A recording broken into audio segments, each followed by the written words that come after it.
Hey, welcome to Camiba Gallery, and today we are going to be talking with Zoë Shulman about her current exhibit, Neuroplastic. I wanted to let you know that there is a whole bunch of information about this show online on our website under the exhibit page for the show. Zoe's written several essays that go into detail about her thoughts and the ideas behind the show.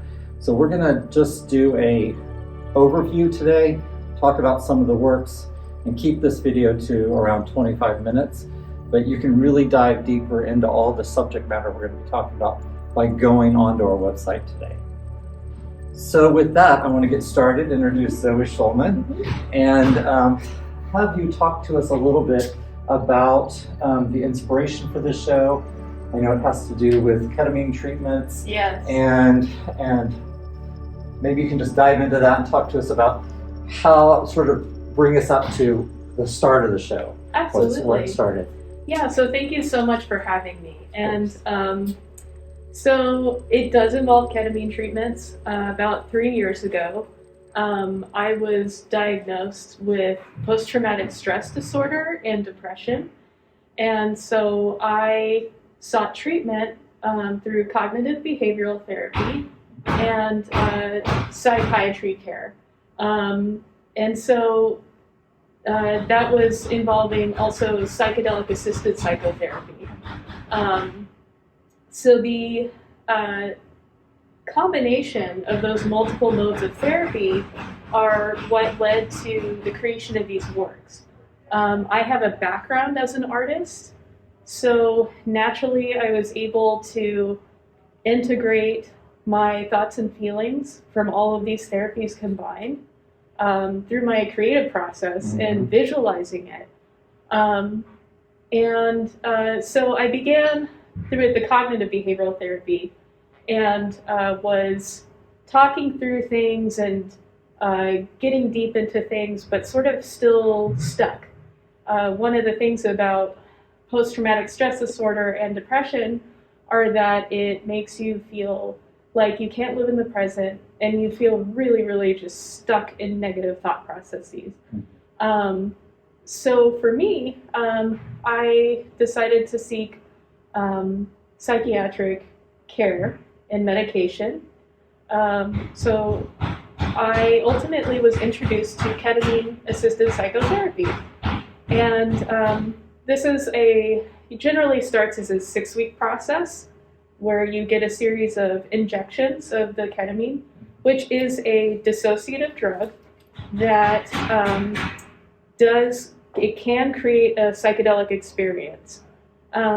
So many of these paintings and drawings are the results of that psychedelic experience. And so I would describe that psychedelic experience as like kind of defined by 2 specific things. One being just the physiological component, which is increased neuroplasticity. It helps you, think more clearly and have more flexibility in your thinking. Just chemically, the way that the drug works. It creates little temporary bridges between your neurons that can help you get out of negative thought patterns. Okay. And the second component to the psychedelic experience is the mystical experience, which I think most of these works actually address. And the experience was very kaleidoscopic and geometric and vivid and completely just overwhelming. Yeah. So I thought, like, what is going on here? How do I even describe this? Because I had trauma that was hard to talk about. This traumatic memory is very compartmentalized and fragmented and difficult to verbalize. It's difficult to put into words. And the psychedelic experience is often ineffable. It's mystical. There's something that's just really hard to talk about. So one of the biggest components of the experience was, of course, the hallucination, which was just this big, geometric space that I had entered. And And so I began to want to capture that experience by drawing it out. Mm-hmm. And as I drew it out, I began to remember what my thoughts and my feelings were through the process of visualizing of rendering the hallucination as I saw it. So in a way, these aren't actually geometric abstractions. They're like representations of the geometry in a weird way. But for convenience sake, I call them geometric abstractions. Right, but they're really representational because they're representing what you saw in your mind. Yeah. Right. And so the process of rendering these images allowed me to make associations between the images that I saw in my memories and my thoughts and feelings during the psychedelic experience. Then I would bring that back into cognitive behavioral therapy, talk about it, reframe the experience in a more positive light, and then make a lot of deep personal progress. So I began this process primarily in black and white, where a lot of these works come into play, because I was mainly trying to figure out the form of them, like what is this thing that I'm experiencing? And so the first way that I knew how to render it was light and shadow. Mm-hmm. So I began to just like identify the shapes just through line drawing, and then imagine a light being cast on them. Oh, okay. And so that's where a lot of these spaces began to emerge. And so this one was actually the very first ketamine drawing I did. Okay. And as you can see, it was a response to a lower dose of the ketamine injection, and it's not so like in your face and overwhelming. It's more looks like an object. An object. Yeah. Yes. And so as the dose increased over the course of the treatment, it became more overwhelming, more dissociative, more vivid and expansive. So that's where you can kind of see these start to... Almost like encompassing, like it comes over, like you're inside of it as opposed to you're looking at it. Exactly. Is that right? Okay. Exactly. Because that's what I feel when I look at this. I feel like I'm in a space here, whereas I'm looking at a space there. Okay. And so that's where I started with this. And just so I don't leave this guy out. Yeah, this is, serotonin. Serotonin is a response to being prescribed Prozac or fluoxetine, which allows me to have more available serotonin in my system. I'm just an individual who happens to have less available serotonin, so I needed to be stabilized on that first. But of course, before I started taking the medication, I was very nervous about it, and nervous about side effects and how I would feel. Would this change who I am? So the one way that I tried to quell my anxiety about it was to think about serotonin and to render the molecule. So this is actually a representation of the Bohr models of all the atoms in the molecular structure of serotonin. So that helped me kind of come to peace with it. To visualize it was to kind of feel less afraid of it. Which explains why in all of the body of the work, this is the one with the circles and the rounder. It's sort of an odd guy out, but it really isn't, because it's dealing with the same subject. It's just not a vision. It's a documentation of a molecular structure. Yeah, exactly. That totally makes sense. So the drawings came before the paintings?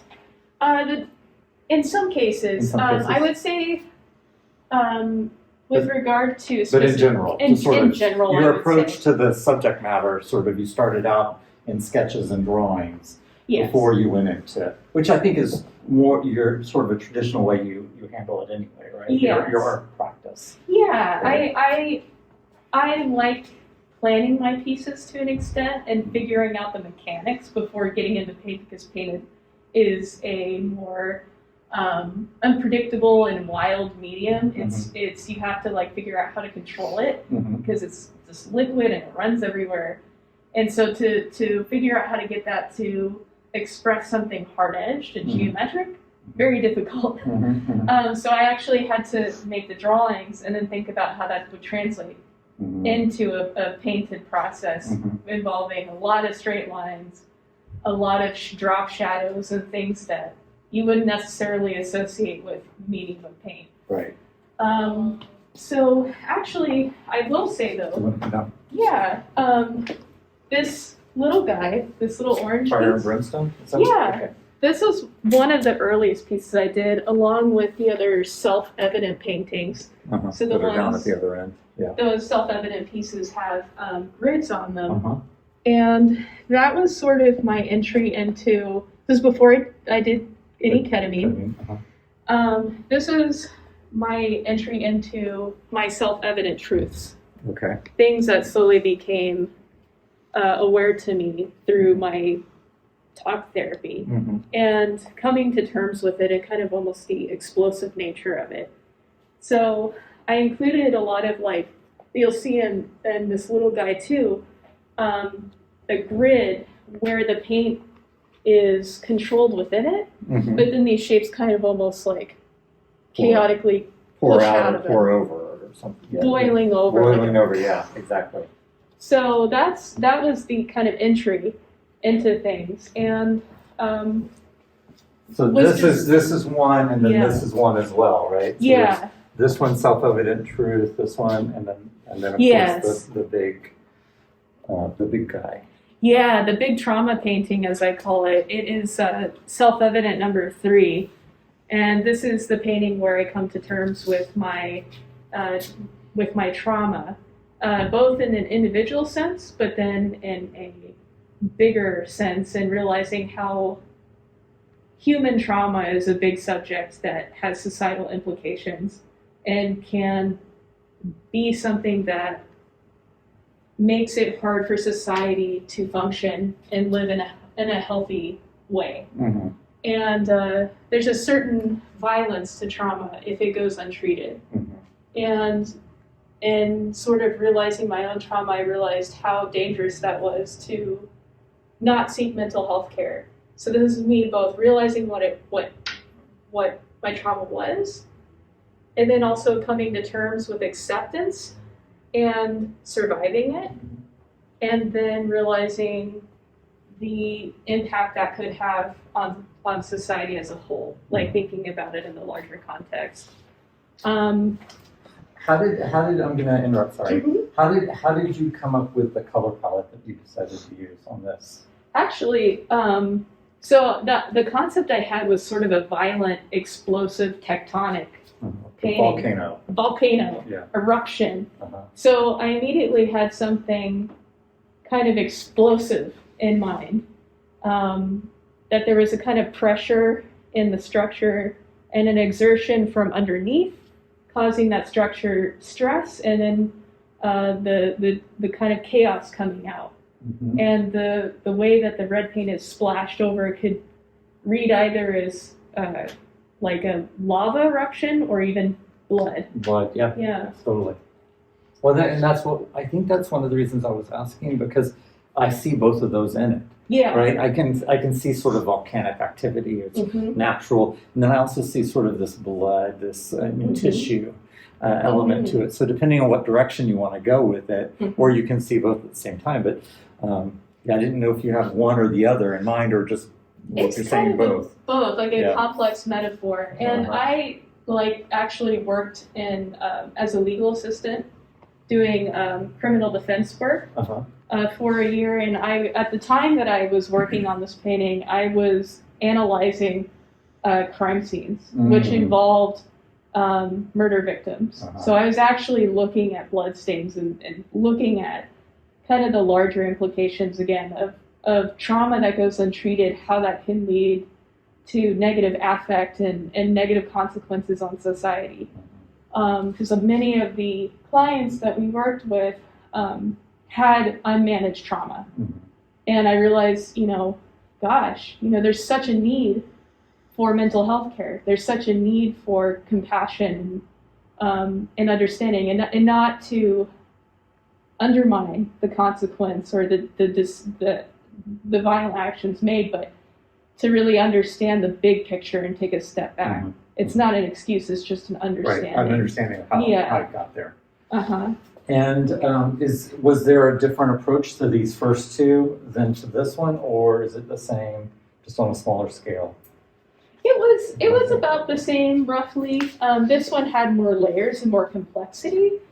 I would say like most of the elements are the same, except for really just the amount of spillage, paint porridge, yeah, or violence, or yeah, the tenor is different for sure. Yeah. This one almost seems like, for me, waves of emotion or waves of, because of the way you've left sort of a monochromatic type element to the top, where it's almost like it's washing over, as opposed to this one definitely feels like it's coming from within. This is sort of like wave, for me, this is what I'm getting at, waves of emotions rolling over this. It's sort of stormy weather. Yes. And that was sort of how it felt in the beginning, before I came to terms with the trauma. There was something brewing, and it had a lot to do with not just light and shadow and rendering the shapes, but also lightness and darkness in a moral sense. So in previous bodies of work, I had worked with light and shadow as sort of a symbol for morality, like to create a moral allegory. So that definitely, these big existential moral questions were at play in the work in the beginning, because that's what I was going through personally. So this one that's below is a different series that came later. Like you were mentioning that these three in the Fire and Brimstone were the sort of the first before you started the ketamine treatments, when you were doing the therapy. But this comes after you start the treatments, or no? It's sort of in between. Okay. Because the drawings came sort of before, but then I got it into the painting after the ketamine treatments.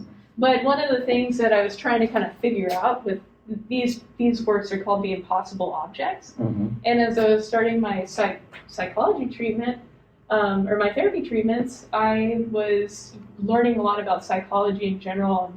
And one of the concepts that came to mind was called an impossible object, which is where you can see two images in one single image, depending upon how you look at it. So this image has that sort of contradictory feel, like it could go one way or the other. And so it was about me also kind of increasing my neuroplasticity and thinking around things and being able to not just get stuck in one mode of thinking. So those objects are kind of a visual representation of that feeling, of being able to kind of have more flexibility and think around. So there's another impossible object. It's that one right there, right? Yep. Yeah. And that one's a little bit different because I added shadow to it. There's some drop shadows. So I wanted to add a little bit more depth to the surface and get it to feel more contradictory throughout the shapes. Well, and it really, I mean, there's a lot of real actual depth too. If you come and look at it from an angle, there's so much textural depth on the painting. From up front, just a straight on look, you don't necessarily catch all that. I mean, you catch it because you're getting the shadows, but you understand that it's not painted necessarily as it's sculpted. Yeah. Right? It's a thickness. And I've always worked with sculptural surface in my painting process, and one of the things I really like to play with is the viewer's bodily relationship to the work. So getting the viewer to actually walk around it and look at it from multiple angles and see more things has always been a part of my interest, but I thought it worked especially well. Add a little extra layer to the impossible object pieces. So there's two other sort of series in the show. There's a ketamine series and a ketagon series. And my understanding is a ketagon is sort of a way you're describing an object. And ketamine obviously is the actual drug or the treatment. And so you want to talk about the difference in those series, and we can look at those? Absolutely. So you'll see with my colored pencil pieces, once I started getting really comfortable rendering these spaces and shapes in light and shadow, I thought I got to go into color because I was actually hallucinating in color. Okay. And I realized that colored pencil would be like a natural medium to like express these very vibratory, linear, interlocking, woven spaces. So the ketagons are more referring to the individual shapes. I was trying to think about what do I call this thing that I'm seeing, and I was like, they're polygons, of course, and they're ketamine induced. So ketagon was like the natural word that came to my mind. So I began to use that word to describe individual shapes that I had sort of picked out, curated from the experience, and decided to colorize. And to be clear, these works take artistic liberty and make it more saturated than it really is. Okay. Sort of like, how pictures of deep space, they're sort of like technically black and white, but they get colorized. Yeah. I was seeing color, but this is like a very enhanced version so that people can see it. The closest to what it actually looks like would probably be these more metallic, sort of subtle complementary contrasts. But this is one from that series as well, from this. Yes. But it's actually a painting. It goes back to that more sculptural painting representation of that. Yeah. So I think it's interesting to see the color relationship, but also just how these drawings kind of morph into a sculptural painting. Absolutely, and I began to think, how can I actually render this light and shadow and color into a painted experience? And that was sort of the natural combination of those processes. And I was playing around with rubber stamping, creating like tessellated patterns, and then going over that with hard edge and using a brayer to work up the paint, so you kind of like this weird texture on the surface. I always love to paint pour over strange textures because it just makes the paint go crazy and create a lot of movement. So I was really thinking about how I could get the ketagons to sort of have more physicality as a painting, and that was the natural result to that. And I used a lot of glazes and so there's more transparency, and you can see through to deeper layers for sure. And I also really like how you've left the grid lines exposed. So you've got a little graphite here showing sort of your process, and which isn't common for you. Normally it's covered, everything's covered. So in this particular piece, you get to see a little bit of that laying out, and I like that a lot in this piece. That was a more like a looser painting, and I think it's probably, for my personal sentiment, one of the better paintings in the show, because it just came together naturally. I didn't have to do a lot of pre-planning, and I think the process is evident, and it pulls together. I'm very satisfied with that piece personally. Yeah, I really like this piece. Then going back to these, you've mentioned this being most like the sort of the actual color that you're seeing and the intensity of the color. And then you've got the two next to it that are black and whites. So you want to talk about the prints, the metal prints, and the process, and why you decided to go this route for these three.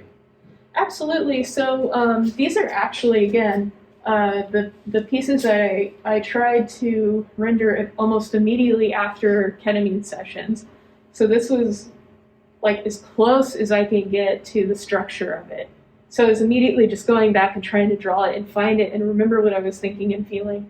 And this is what came out.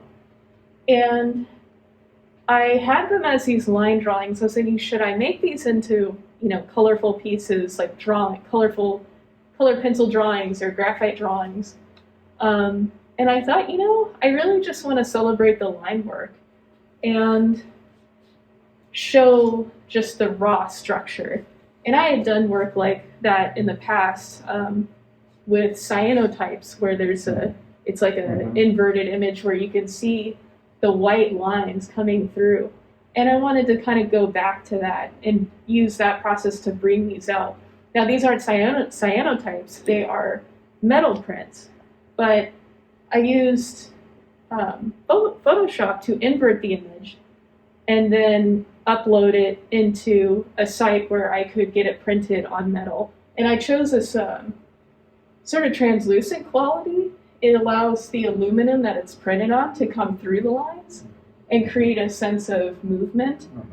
The lines were like really, almost like harpstrings. They kind of are reflective. And And I think you definitely, they remind me of those cyanotypes automatically when I look at those cyanotypes that you did. I think it was 2017. Right? These were just harken right back to it, but the materiality, the change in the materiality really gives it a different feeling. Yeah. And really, they have a lot more depth than those cyanotypes did because of this materiality. I think it just gives it that depth to it. Especially that color, the one with the color, there's so much depth there. It's spacey. It's definitely like this is kind of just like showing you the line, the linear structure, what ketamine kind of looks like.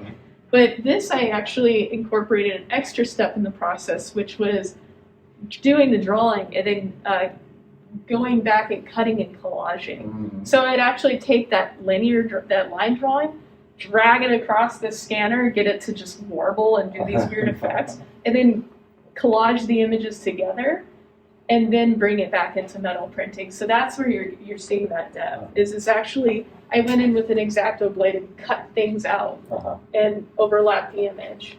Well, and these also, and especially that one harkens back to your last solo show, the Allegory of Good Bad Government, where you did so much digital work. It was just this layering and layering and layering of digital work, and it's scanning and printing and all that into these digital images that then you printed on metal. So I find that it's interesting, these three are harkening back to previous shows. Absolutely. And previous bodies of work that you're bringing forward into sort of this new subject matter that you're talking about. Absolutely, that was 100% informing my current process. And then that leads to this? Yes. Right? Yes, okay, naturally. So talk about this. So this is the video that the exhibition is named after, Neuroplastic, and it shows my works animated, essentially. And as I was going through the ketamine treatments, I realized, God, these are so dynamic. The spaces move and shift and do all these crazy things. And somewhere along the process of making the drawings and paintings, I was just messing around on some phone applications, animation applications, and I found a couple of animation filters that just made these things just go crazy. I was like, this is amazing. This looks like the way that I experienced it. So I wanted to add the animation as like to show what these things are in motion. I thought that was like an interesting juxtaposition, just to give people an idea of what it really moves like. Not just to show it as like a snapshot, but this is altogether the movement, not just in the individual psychedelic experience, but then moving from one of the earlier low dose treatments all the way up to the highest dose treatments. Like, it's a timeline of the increasing dosage and dissociation and vividness of the experience.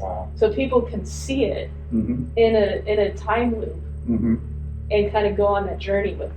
Yeah, it brought these pieces to even more life. It was the way we have this curated in the show. This is sort of the last thing that you see after you've seen all the other physical pieces, and it was done that way on purpose, because I didn't want this to taint the rest of the show. I wanted it to inform, so that you saw the other works, the physical works first, and then you saw this and you went, oh wow, look at that piece in movement. And like you said, say, oh, so this is what it's like when it's moving. But you got to actually explore it. And then look at it in motion, be like, oh, okay, this has like another dynamic. And ideally, I would like to be able to to make drawings and paintings that feel this crazy. Uh-huh. But it's animation and is just a totally different medium. I find beautiful and unique on its own. Just the way that I shifted from drawing to painting, painting to metal printing. I think this is just one other medium that gives an added perspective or dimension to the subject matter. Mm-hmm. And initially, when I was doing this, I have to give credit to my brother because he's a filmmaker. Okay. And he was fantastic in editing this video, making sure that it was a cinematic experience and not just a slideshow like when I first put it together. And he also did the soundtrack and everything, which it's on mute right now, but I have to give a lot of credit to my brother for helping this come into being. That's fantastic. Possible. Yeah. A family deal. Absolutely. That's good. That's fantastic. Well, I think we're going to wrap it up here, and so I want to say thank you for sharing this with us, sharing and being open enough to talk about it, because I know it's personal. So I appreciate that, and I really appreciate you giving us the opportunity to present it to everybody. Thank you Zoe. So much. Yeah, thank you. And so this show will be up through February 26th. If you're seeing this video while the show is up in 2022. Please come by and see the show in person. There's so much depth to all these pieces. And as I mentioned at the beginning, there is a lot more information about the background of the show and the treatments on our website in essays that Zoe has written. So please check that out on the exhibit page for Neuroplastic. And that's it. Thank you.